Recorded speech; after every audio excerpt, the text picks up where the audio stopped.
I was playing one of my own compositions this week and recording it. And there was a lot of bass stuff going on in there that is important, typically, or most importantly, as a solo piano player. Obviously, a lot of the walking bass stuff, you're going to want to leave that out when you perform with a bass player.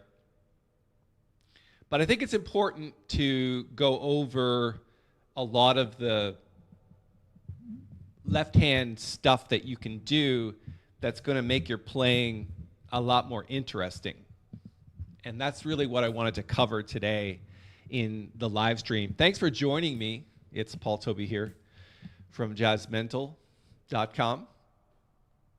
Hope you had a good week. I have been doing quite a bit of recording this week, actually getting ready for the new album launch, which is the first single is going to be released in I don't know the exact release date, but it's around 30 days. And part of that whole album, I'm still recording, I'm still working on things. And this is an original tune that I was working on this week. It's called Caminar. It was written when I walked on the Camino de Santiago in Spain. But basically there's a bridge section or a solo section that kind of goes into swing, because when you're walking this pilgrimage, which is like 1,000 kilometers from the Pyrenees Mountains to the coast of Spain, there's a lot of transition periods and there's a lot of improvising to do. And when I wrote the song, I wrote it while I was walking. So there's different sections depending on where I was along the Camino.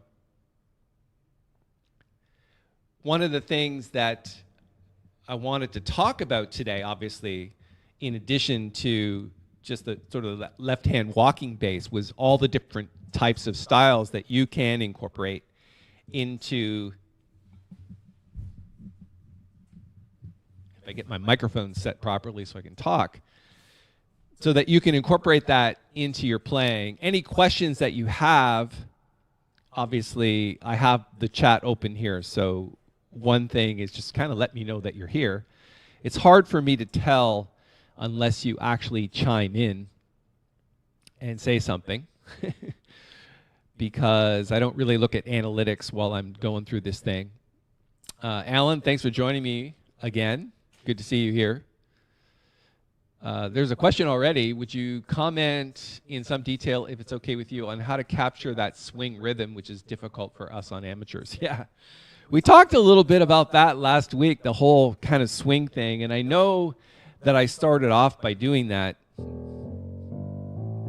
And we're going to really dive into that and talk about that in detail. So Alan, you preempted a lot of what I wanted to talk about in terms of obviously what the left hand does, but you have to have feel. If you don't have feel and you don't really have that swing rhythm in your soul, and it's not part of your muscle memory or your core, then it's going to be really hard to sound good, no matter what you do with your left hand. If you walk bass lines without feel, they're going to sound funny and not authentic. And they're just not going to work for people because it's really all about rhythm. I mean, obviously, jazz is very a rhythmic music, and the piano is a rhythm instrument, really. I mean, obviously it has harmony and notes and lines and things like that, but it's basically a rhythm instrument because you can obviously make a lot of rhythm with this instrument. Right, so let's start off with, I think, something a little easier than walking the bass. I mean, we'll get there in a minute. But one of the first things that I think is important, depending on the tune that you're playing, and we're going to focus today basically on E minor. And I'll talk a little bit about that later. I mean, obviously, a simple E minor, which is the relative minor of G major. So it's the same scale, just starting on a different note. Okay. And we're going to focus everything around, and good morning if you're joining us, King Sax, nice to see you. Everything is going to focus around kind of E minor. And the reason I think we're doing that is, number one, that's the key that I wrote the tune in. And number two, it's a fairly simple key. You basically got one sharp. So let's stick to E minor, right? Because it makes nice lines when you're doing E minor. We'll actually write out some changes to E minor blues a little bit later. Let's just play a little bit of the tune, because basically I do this introduction, which ends up being sort of like the shout chorus at the end.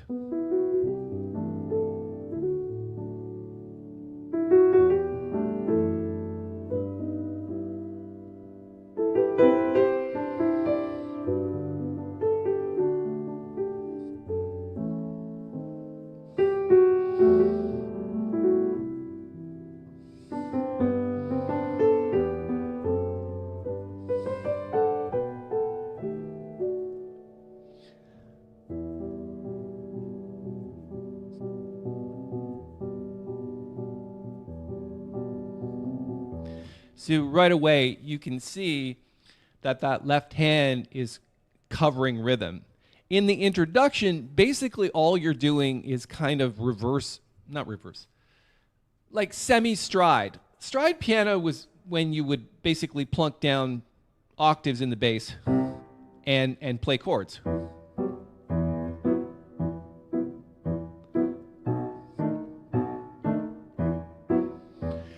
I'm not a great stride player because I don't spend a lot of time working at that. But semi-stride is basically the same. It's just plunking down a left-hand single note and then playing a chord with the top two or the top three fingers. So instead of jumping, this tune would never work like that. It's basically doing that and not jumping around, because it's more smooth, and it's basically a walking feel.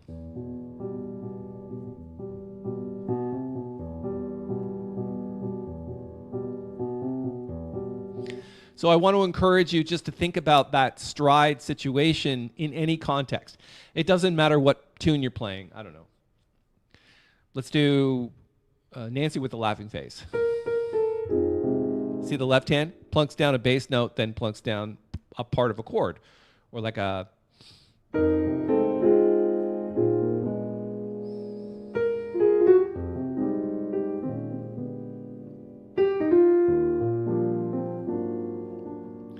and then it plays block chords with both hands.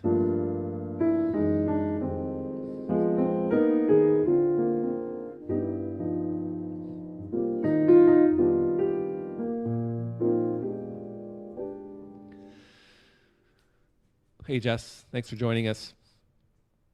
We're talking right now about this sort of stride in the left hand. It's like semi-stride. So you're basically doing a single note and then playing a chord. In this particular case, what I'm doing is I'm covering the third and the fifth of the chord with the top two fingers of the left hand and making some kind of rhythm out of that.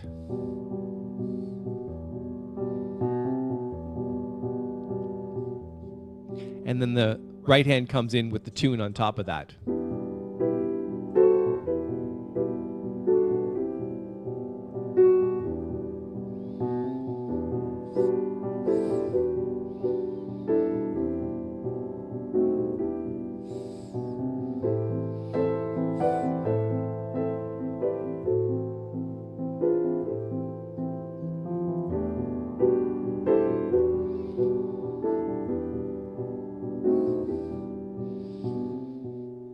And then it does this little sort of classical interlude.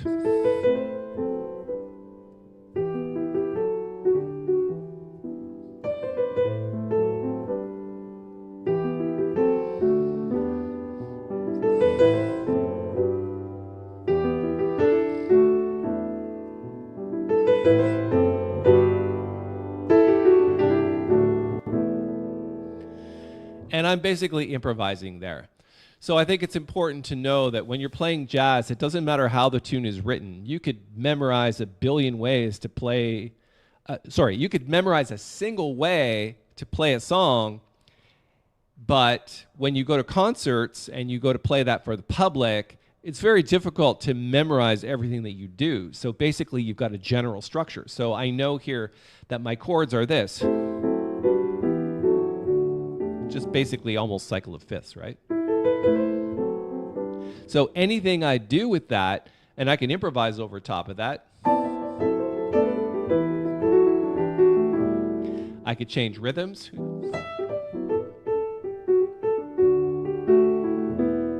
You know, it doesn't really matter what you do as long as you have the general melody and chord structure together. And of course, the left hand in that particular situation is playing very simply. Single notes. And then it might play tense.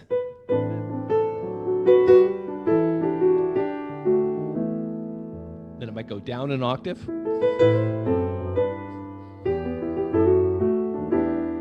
Then it might play octaves while being down an octave. As you get bigger.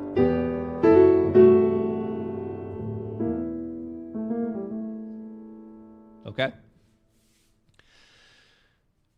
And then what happens is you play this part of the tune.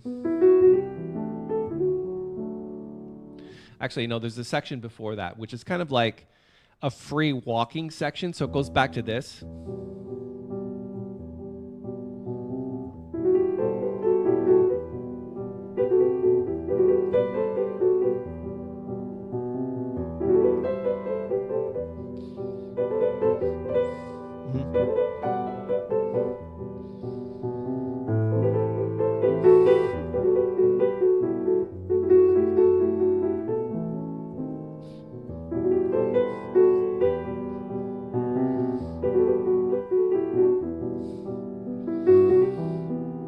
And then it gets into this big, like the introduction again.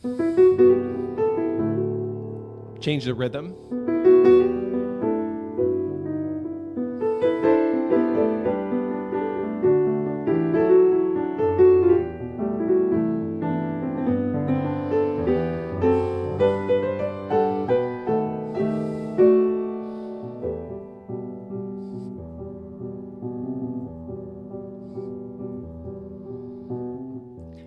And now we're into the solo section. So you could keep going like that.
King Sax says, like Vince Guaraldi's Charlie Brown. Kind of, you know.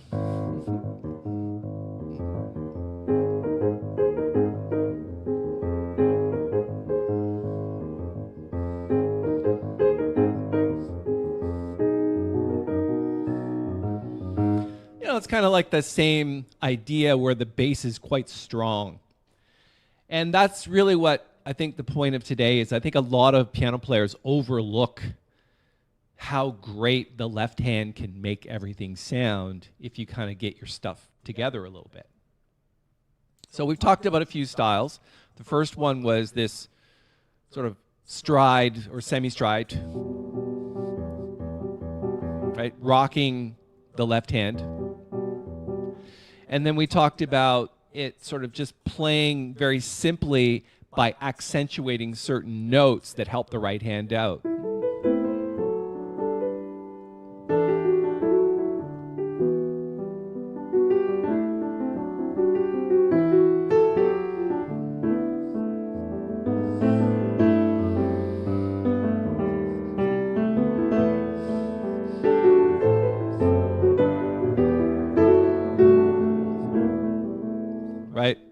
octaves, single notes, getting bigger, that kind of thing. And then we talked about a little bit about that stride and soloing over top.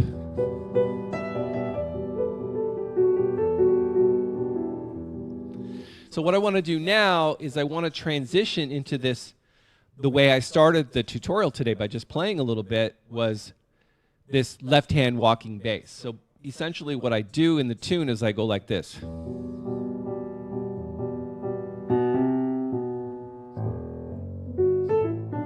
And it just switches.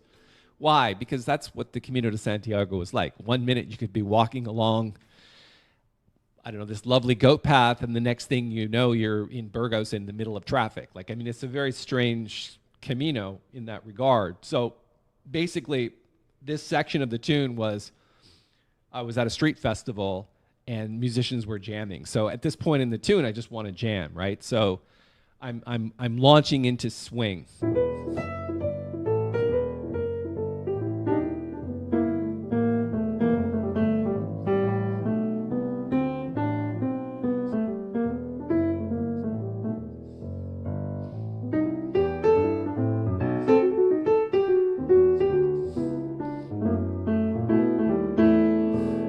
Okay.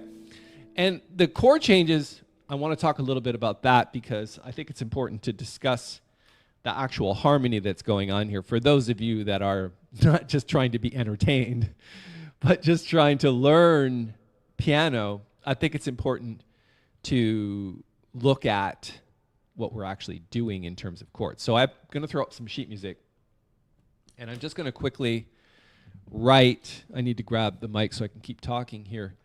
I'm going to write out the changes that we're talking about. So this is basically 1 sharp, right? Did I get that right? Whatever. It doesn't matter where it goes. You know where it goes. So you've got E minor for 4 bars. Then it switches to A minor for 2 bars, back to E minor. And then you can do whatever you want here. It's either, I'll give you a couple of choices, like either F sharp, half diminished 7th, or F sharp minor 7 flat 5, to B7, flat 9, and then back to E minor. And then you could do a 3 6 2 5 there, like E, and I'll put it in brackets. E minor, C sharp, minor,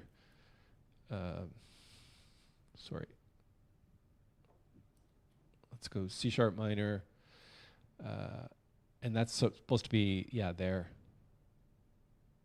Why is there, okay, because there's, we don't need this bar. I don't know why there's an extra bar there. C sharp minor, F sharp, half diminished 7 to B7 flat 9 as a turnaround. And then the alternative here is like C7, right? It's just a tritone substitution of F sharp. So what you have is basically 12 bar, and I'll just write that over here, 12 bar blues. Can you actually see that on the thing? No, I'll have to write it here. 12 bar blues. Okay. And I think blues is a good thing to learn with because, of course, it's simple. So learning walking bass lines on blues is going to be a lot easier than learning walking bass lines on a tune like, Nancy with a Laughing Face, right, which we played a little bit earlier on. So the first thing that I would talk about, and of course, we had this question from Alan. It says, in some detail, is it okay with you? We talk about how to capture a swing. Okay. So that just opens up a whole can of worms in terms of what is swing and how does one actually swing. The simple explanation is that the accents in terms of feel are on the offbeats. So if this is 1, the next note, which seems really counterintuitive, is where the accent is.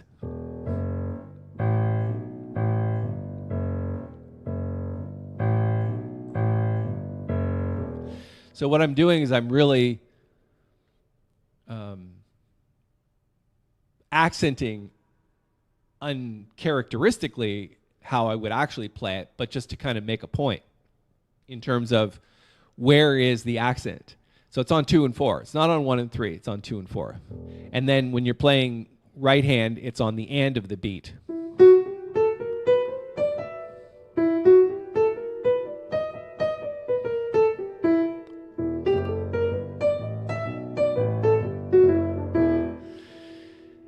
That is something that takes, unfortunately, many people years, and some people never get it. Some people still swing backwards, you know?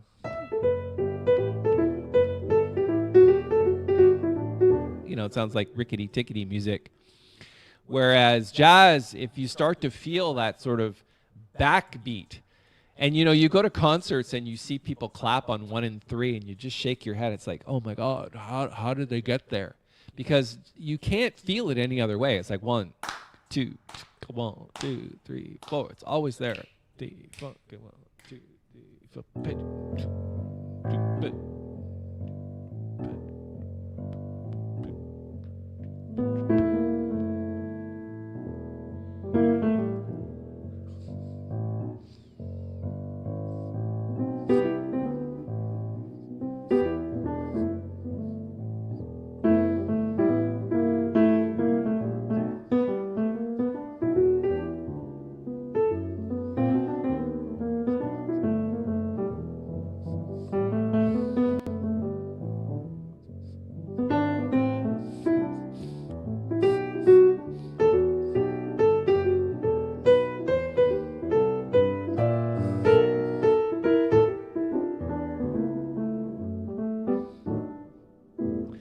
I mean, obviously, wasn't perfect. Your fingers get tied up every now and then. You hit double notes, things like that. Hey, that's to be expected, especially in practice sessions or when we're learning.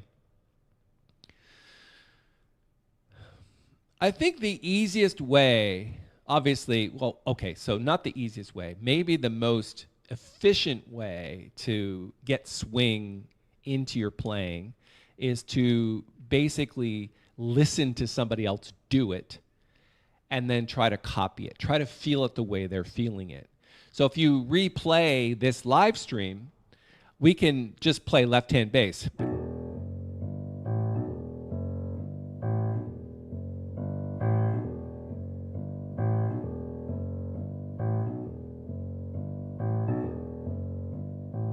Notice at the end, we're going here. You don't need to do that. It just gives it a little bit more feel because it's on the and of 4. 4 and 1, 2, 3, 4 and 1, 2, 3, 4 and 1. So when you comp,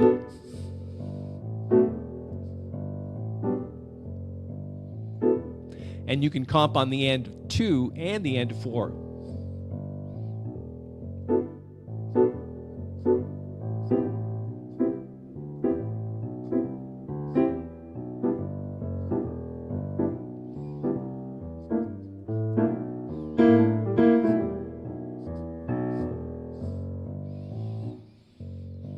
So it's, unless you try to duplicate something like that and try to feel it that way, it's never going to get proper. You can't notate it. A lot of people notate it with crazy things like this.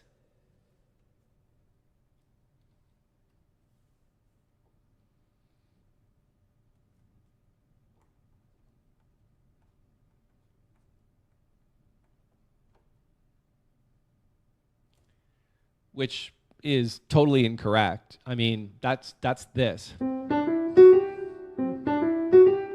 It's too much. The note should be, and the way Bill Evans played was a lot more even.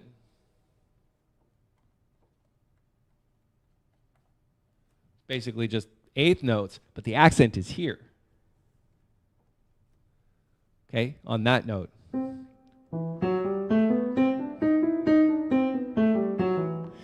Try doing that 100 times. So notice that when I'm playing, it's like first finger, third finger. Yeah.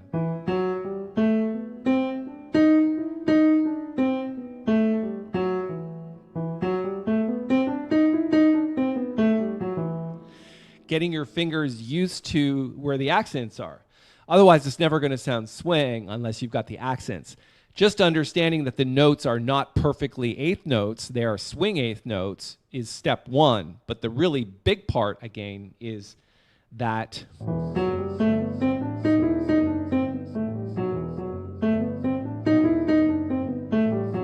all we're doing is just playing a scale with a passing note. And there's a billion ways to play that scale. You could play some kind of blues scale.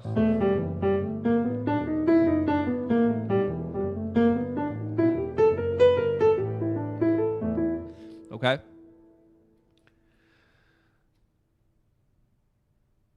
I think probably the best thing that you could do to practice that is like try to duplicate that sound that I just made. Find where the accents are on the end of 2 and the end of 4.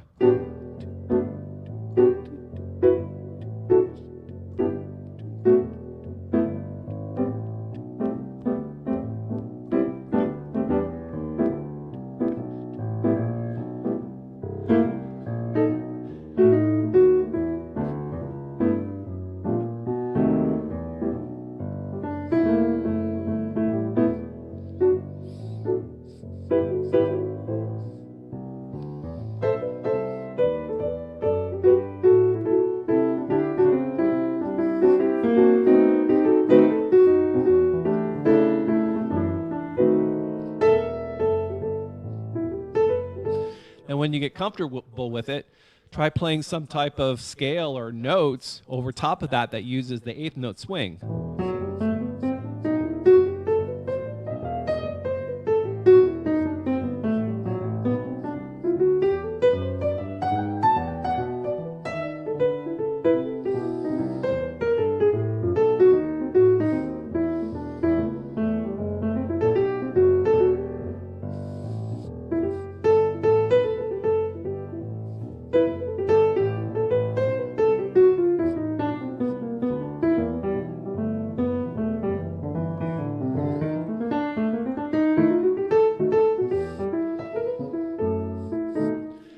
The next thing I wanted to talk about is a little bit of what I did there. It's not just playing walking bass line, but mixing it up in different sections.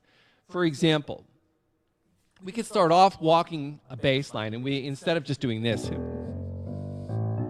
I mean, you could do that all day long. I think it's good to start a solo like that.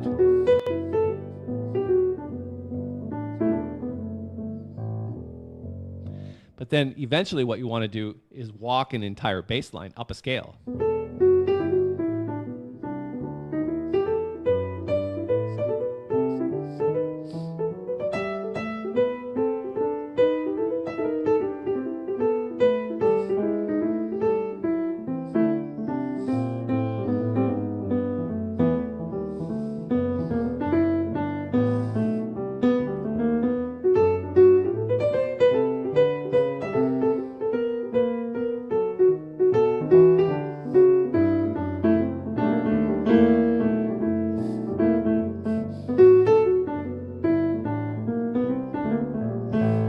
Okay?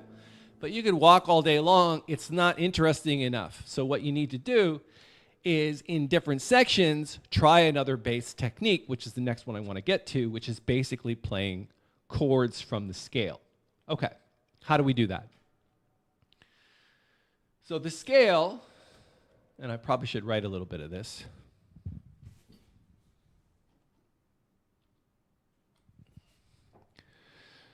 If we were to, let's erase all of this.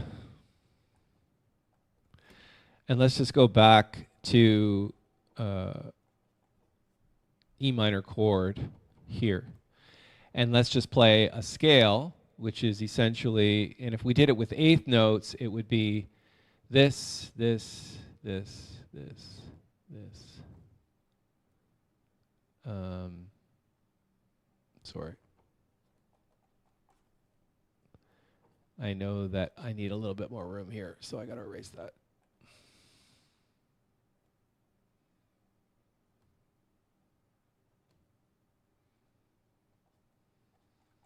Got scale. what you would do is out of that scale, come up with chords that work over top of that. So the first chords we're going to start with is just fourths. So just go up 4 notes from the scale and take fourths. So there's chord number 1. Chord number 2 might be over top of the F sharp. So F sharp, B, and E, right? And it doesn't always sound great, although that sounds awesome. And just keep going up the scale. Now, in that particular case, you've got a C natural, which puts a tritone, which kind of makes a D7 chord. It may or may not work depending on what you're playing in the right hand, but just change it. Change 1 note. So we change to C sharp. Keep going up the scale. That kind of works. Could be a little bit dissonant. And then what you want to do is, in conjunction with that, throw down bass lines and do kind of like this semi-stride thing.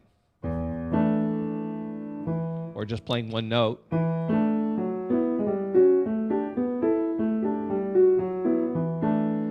And using that to transition from walking bass lines into something else. So we'll walk for a little bit, and then we'll switch it to that and see what happens.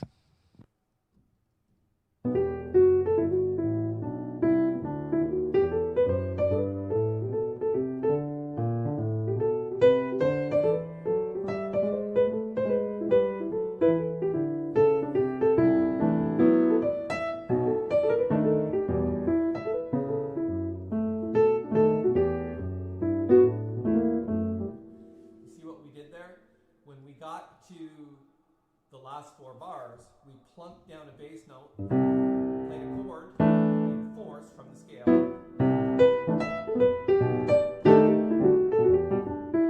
See that? Now, obviously, when you switch to the B7 chord, it's good to play a B7 chord. I think this is a great voicing for a B7 chord. Still in fourths. Okay, check that out. Sounds great, right? So C7.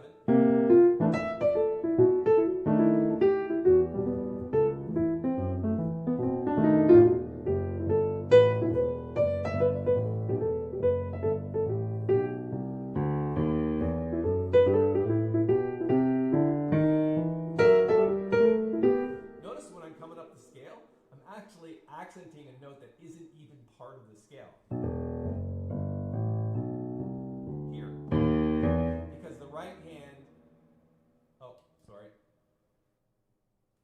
Remember to turn off my microphone. Check 1, 2. Okay. Sorry, thanks. Let me repeat what I said. Notice when I'm coming up the scale, and then I accent this note. This note isn't even part of the scale. It's like a passing note getting back to the root.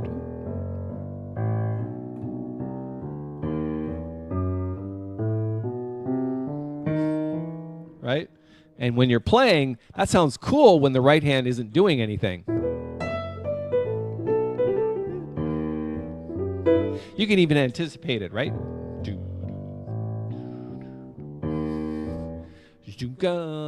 Right? Just accent it.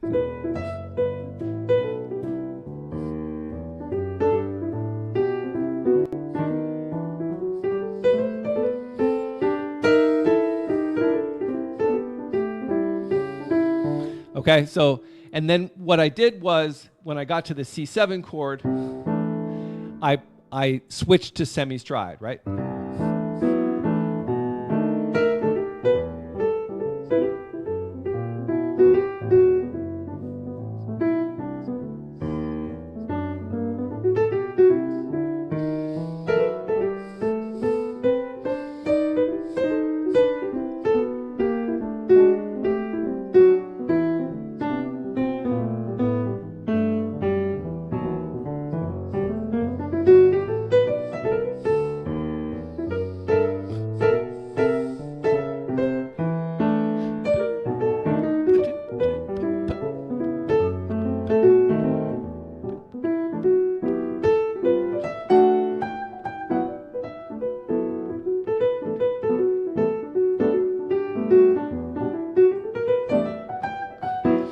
notice I'm going and I'm playing what I did there, those fourths, using just the scale.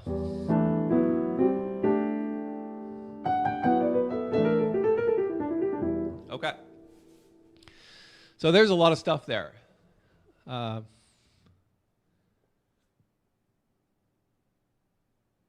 just reading a comment.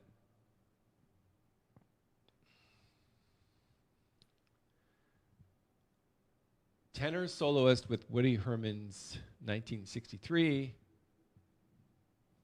Heard Sal Nestico based his bebop phrasing on what you just said, accenting every offbeat. He played at a super fast speed like a machine. I mean, obviously, you know, when you're playing faster, it's still swing. It just, the distance between like straight eights comes a lot closer because it's fast, right?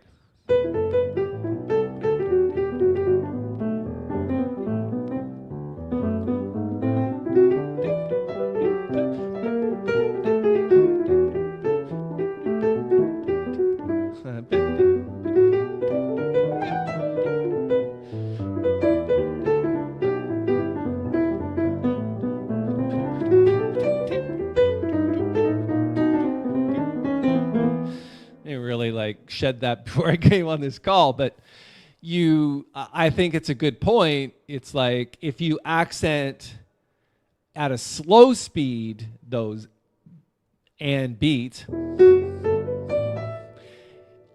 you play fast, it'll just come out in your playing. You can't really learn to play fast first.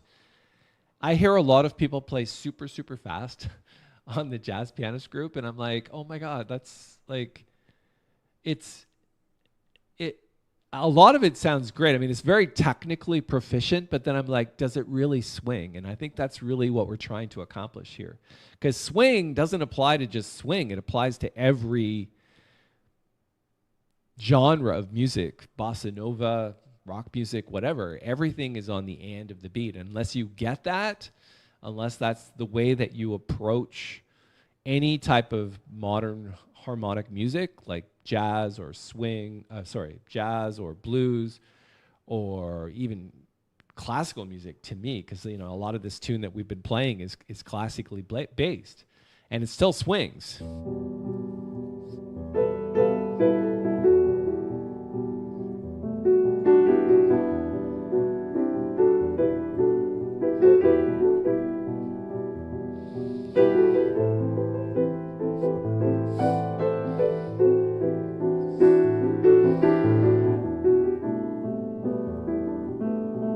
To me, that's still swing, even though it's straight eights. It just, there's a feel of it.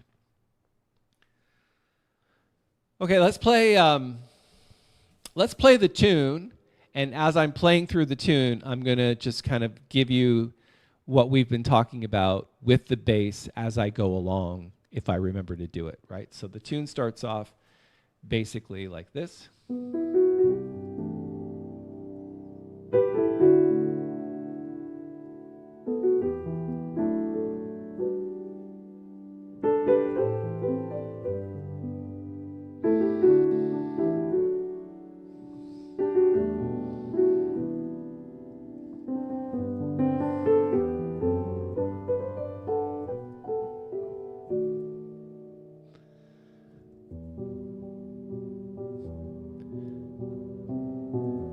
Semi-stride.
We're just in walking bass mode.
And then it kind of transitions back into the walking thing. I don't know, I could have done that better. Let's try that again.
Yeah, so I obviously had a couple of things I wanted to do today, which was share with you the different sort of left-hand piano ideas and concepts for pretty much any song, and I applied it to my own tune, which I also wanted to share with you because it is on the upcoming album. It's played quite a bit differently than I just played it. It's never the same way twice, obviously, with anything that I do.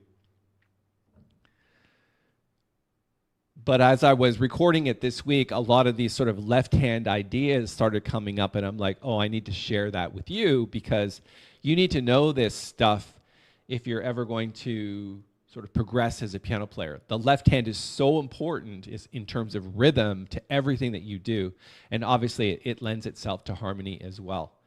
Anyway, thanks so much for your time. I really appreciate you hanging out with me today. If you have any other questions, you can put them in the comments below. And if you would, if I could ask this of you, I know a lot of people, it's like, okay, I'm going to chat, but it's important that you reach down and hit the little thumbs up button if you like it. If you didn't really like today, then that's okay. Don't hit the thumbs down button. That doesn't help us. And if you want to subscribe, if you're not yet a subscriber of JazzMentl, which I think most of you are, go ahead and do that. We'd love to have you. Jerry from Brantford, I'm just a beginner. Any tips on how to train left and right hand to work independently? Yeah, I do, actually. Play them both separately. So we did a little exercise earlier on the piano, which was just that left-hand bass thing. Just do that, but if it takes you like 5 days just to get that under your fingers, then let it take 5 days. And then the right hand will become easier because the left hand, you don't have to think about it anymore. It's a little harder to talk while you're playing, but you still should be able to. Then the right hand.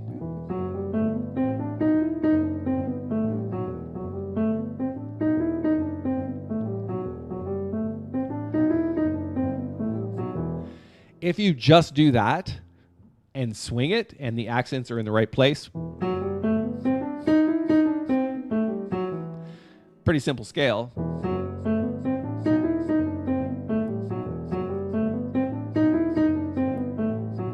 Just copy that and play that 150,000 times, and I guarantee you that will help hand independence because it's basically just experience and muscle memory that lets you do that independently. But unless you practice things over and over again, it's never going to be independent. Anyway, thank you so much for the question. I'm out of here today. Again, I want to thank you for your time. Every Saturday, 11 a.m. Eventually, we'll grow. Let me just check and see. I don't know how many people were here. So 95 people at different times. We need... I would like it to see a few hundred at over the next few months. That would be great. I know we just started a few weeks ago, but if we could get to like a few hundred people and get the chat going and get some questions answered and just basically have some fun. I hope you enjoyed the music today. I love doing these things. So I'll see you next Saturday, 11 a.m. Please mark your calendars. I will be sending out an email. If you're not on the email list, go to jazzmentl.com and get on it. Download some free sheet music and do whatever you need to do, and I will